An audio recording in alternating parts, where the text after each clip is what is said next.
Hey Gumbooters and anyone else that may be looking to purchase one of these walk-in greenhouses. Today I wanted to give you my personal review of how these actually work out. I purchased my greenhouse this year to help me grow all of my seedlings because I was planning on taking some to the market. So I was expanding a little bit of what I was going to be growing. So I chose that 2 m by 2 m walk-in greenhouse, which is about 6.5 feet both ways. It's a stainless steel structure that has a plastic cover that's woven, which is supposed to make it a little bit stronger in windy conditions. Although I have these 3 shelves, it does not originally come like this. This top shelf is actually meant to be where the wooden shelving is down here.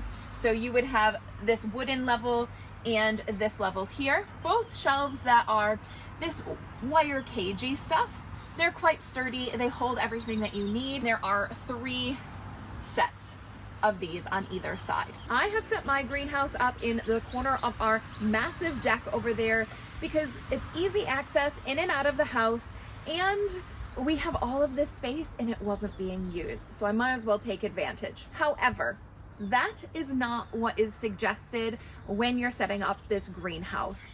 This greenhouse is meant to be placed on the grass where you can actually stake it to the ground, and that is to help prevent the wind from blowing it away. Which brings me to the first and biggest con of this greenhouse. It really takes a beating in the wind. So anything that is 50 kilometers an hour or bigger, you really gotta watch out because it will blow away, and it has blown away for me. You see that big space behind me, that valley? That's where wind comes barreling through. One afternoon I came home from work, the winds had been quite high, and that greenhouse structure was caving in on itself, which could be because I didn't have it set up according to the instructions. Like I said, I was trying to get that extra shelf in there, right? So I emptied all of the plants out of it, brought them into the house until the wind was going to pass. But I was not prepared for what came that night. In the middle of the night, the wind kept up, and I noticed the wind was lifting it and lifting it and lifting it, and all of a sudden it was tumbling across the deck. I came running out, and I was holding it on this side of the deck, trying to stop the wind from taking it into the neighbor's yard, calling for help from Allie. We did get it stabilized in the corner of this deck and were able to salvage it the next day. There's a couple reasons for this. First, of course, is the deck. Having it on the deck, I wasn't able to stake it into the ground to keep it tied down. I had this rope, but the wind was not only able to blow it from the side, but also from the bottom. Because the deck has slats in it, the wind was able to blow up, and it was like a big balloon in the greenhouse. So that's what took it away. Because there's no actual bottom on this greenhouse, we have since put in the bottom here to stop the wind from blowing up into it. But even if it weren't placed on the deck, I'm pretty sure it would cause quite a bit of an issue anyways, because the whole structure of the greenhouse is pretty lightweight. So it just comes with these green bars, which are hollow inside, and there's no real weight to them. So we have obviously added in the wooden structure to help add some weight to it and to keep it a bit sturdier. We've put in the black mat on the bottom. We've put in the black mat on the bottom to stop the wind from blowing up. I continue to keep this rope around the greenhouse just in case, so it doesn't blow away. I also have that slate behind me that's helping to weight the back of the greenhouse down, but it's also actually screwed into the deck to stop it from blowing away. Around the edges, we've also kind of screwed it in so that the cover stays in place and doesn't let the wind blow up through the sides. So there's quite a few things that we've done to prevent the wind from getting in here on those windy days. Even on the really windy days, when I close the cover, I'll actually put boards and weight down the front to stop the wind from blowing up underneath the cover. And knock on wood, we have not had any more issues with the wind since. Now, there are a few other cons that I do want to talk about. However, they're not as big of a deal as that first one with the wind. And one of them being ventilation inside your greenhouse. So if your door is closed, there is no ventilation going through your greenhouse, which can be a recipe for disaster because it might get too hot inside for your seedlings. It could also start to cause things like your powdery mildew, where things are getting a little bit too moist, not able to dry out, and disease starts to hit. So you need to make sure that you have ventilation in your greenhouse, which means you can do one of two things here. You can either leave the door down on the greenhouse and unzipped, or you can roll it all the way up like I have done here and tie it. So if you're leaving the door unzipped, sometimes that might just be all the ventilation that you need. But if it's a little bit windy, then it's just going to cause your door to keep whipping back and forth, which could cause this cover to rip. On the other hand, if you have this door all the way open, it's a huge door. So it's going to let a ton of heat escape. It will keep the seedlings on the top warmer. However, your bottom seedlings are not going to be much warmer than they would be outside. Which, if you don't have that top shelf, then it's not really doing its job. The other thing is, I mentioned the cover of the greenhouse. The cover of the greenhouse, although it has the woven cover and is meant to be stronger, it does rip easily at the seams. If we look down in the corner here, you can see that this whole seam has ripped open. There's also a bit of wear and tear going on here underneath where the rope sits. The first tear happened because I was actually trying to pull it a little bit tighter to zip down the cover. The second is obviously just a little bit of wear and tear from the rope because it's rubbing. But you just need to be a little bit careful with the cover and know that you can't manhandle it too much because it will tear. You can buy replacement covers, but they're pretty much the same cost as what the greenhouse is originally. Another con is that shelving again. I want to talk about it because I really feel that it's so important to have this top shelf. This is actually the shelf I prefer to put all of my tiny seedlings or seedlings I'm just looking at or waiting for them to sprout, because this is where it's holding the most heat. So I put all of them up here. Once the majority of them have sprouted, I move them down to the second level, and then anything that I want to keep a bit warmer but still in the greenhouse, I put on the third shelf. And then on the bottom, that's where I use it as a bit of storage or anything that isn't getting as much sun, because it can be quite shaded down at the bottom. But this shelf up here is so important to the structure, and it's just a shame that it's not originally included. So let's talk about those nighttime temperatures, because that was my primary reason that I wanted this greenhouse. And it's turned into a con. Daytime temperatures were beautiful, definitely warmer in the daytime temperatures than it was outside. However, the nighttime temperatures, you want your seedlings to stay above that 50-degree Fahrenheit mark or 10 degrees Celsius, and it just didn't do it. Nighttime temperatures, the inside of the greenhouse would become the same temperature inside as it was outside. So for a while, all of my seedlings were going inside to the house and camping out in the living room while it was cooler temperatures at night, until we started to see those 50-degree temperatures at nighttime. My seedlings were making the trip inside and out every night, which was quite time consuming, to be honest. So I tried to look up different ways that you could make the greenhouse stay warmer at night. I know you can get a massive water barrel and set up some heat thing. You could set up some heaters. You can do whatever. I was one concerned about putting any heater out here unattended at night, so I didn't want to do that.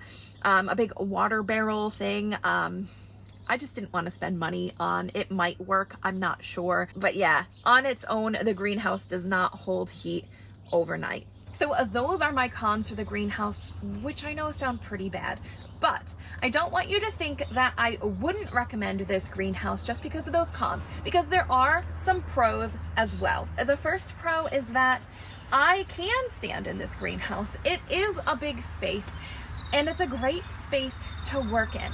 So in springtime, it can often be raining or windy or not great outside, but this greenhouse is large enough to work in. I can actually rest my computer on one of these shelves and use that to do my business. I can use the floor, and I have used the floor to sow seeds in. You can just do so much inside this greenhouse. I mean, it's a walk-in greenhouse and there is space in here. Talking about space, there is also enough space to put a lot of seedlings. So I grew, I think about 400 seedlings for the market, on top of my few hundred, I think, seedlings for myself. So we'll say probably about 600 seedlings fit inside this greenhouse. And even when they started to get larger and I had to up pot them, I was able to fit them all in. Now, like I said, this shelf is additional, so you might not be able to fit quite as many seedlings in here if you don't have this top shelf, but it will still hold a lot of plants. Let's talk about daytime temperatures. Even though our nighttime temperatures aren't exactly where we want them to be, during the day it is always warmer inside the greenhouse than it is outside the greenhouse, which is fantastic, because in the early spring, you know, you're getting the seedlings up and warmer, so they feel like, oh, summer's coming, and they grow a little bit faster. And now, even as we're entering closer to summer, I'm able to start my seeds in here.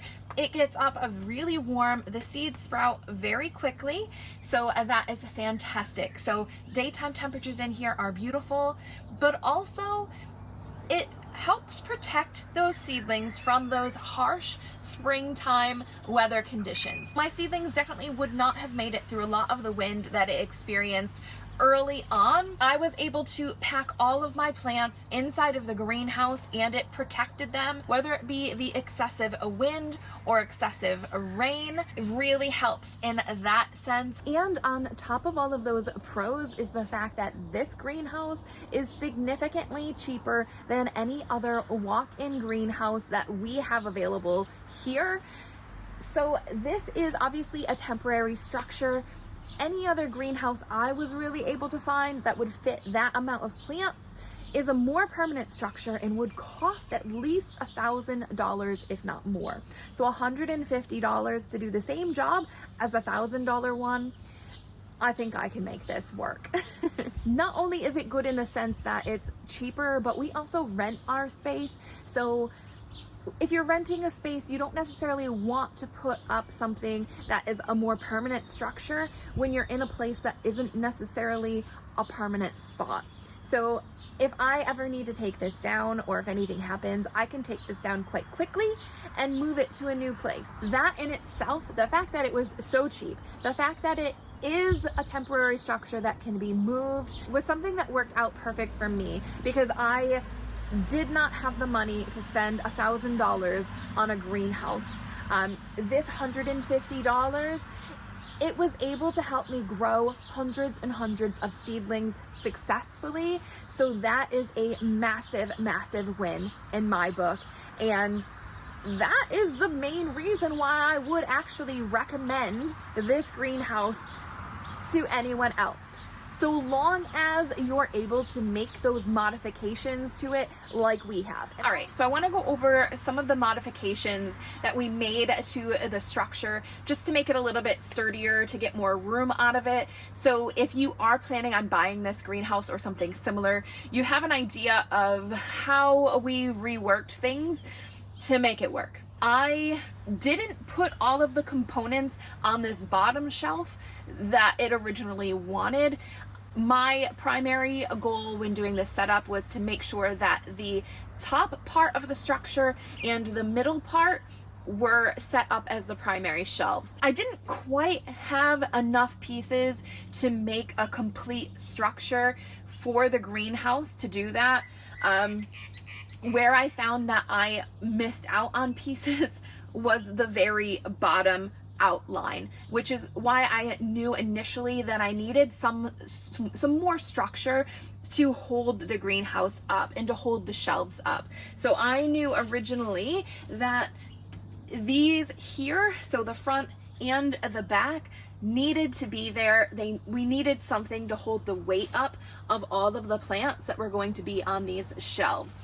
So along the bottom is where the main part of the structure is different. Again, we had a wooden frame going around this bottom shelf and wooden pieces to hold those shelves up and to hold the whole structure up, as well as a wooden frame going around the entire bottom of the greenhouse. Allie also did wooden pieces in the front here along the bottom, and it's just to keep that frame nice and sturdy, so that the legs weren't folding in at the bottom with the weight. We obviously didn't have enough of those wire shelves to put here, so we put in some plywood for the bottom shelf. This, you may want to use something a little bit different, because I know that as I continue watering, those are we're going to run into some issues with those. This is just running from essentially the bottom of the greenhouse up to the top arched frame. That is so the shelves didn't cave in like I ran into that issue with the wind. We did that on all four pieces, on all four sides. So here in the front of the shelves, on the inside of the shelves, at the back, as well as at the front. And then we also screwed in some I don't know, what is this called? Like just a thick plastic at the bottom to prevent any of the wind from blowing up under the greenhouse, and put a board on the outside, just screwing that in. So we screwed the black plastic at the bottom in, as well as the cover, and that was to prevent all of the seams or the outside bits from letting the wind blow up through, because that was also an issue. Those are all of my pros and my cons to buying this greenhouse, and my overall recommendation is to go out and get it, but just make some modifications to it to make sure that it's going to be a sturdier structure than it originally is. And even with that, it's still going to be significantly cheaper than buying a more permanent structure. But that is it for today, guys. I will catch you in the next one. See ya.